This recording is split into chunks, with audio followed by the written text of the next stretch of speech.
Hey everyone, welcome back to the channel. I hope you are doing absolutely well.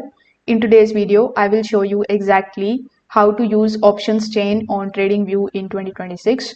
Now guys, if you are interested in purchasing TradingView subscription, if you are looking for the huge discounts, look no further because you can use the link that is given in the description, which is going to redirect you here on this 80% off discount page.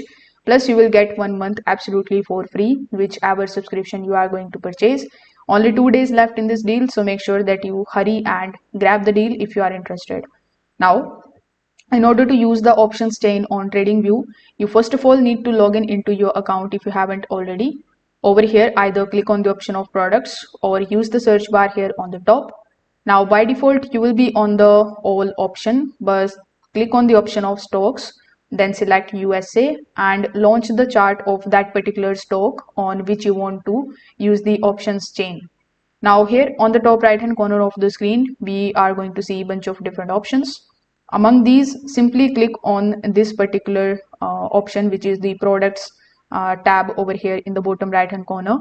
Now among the given products here, you will see the option of options.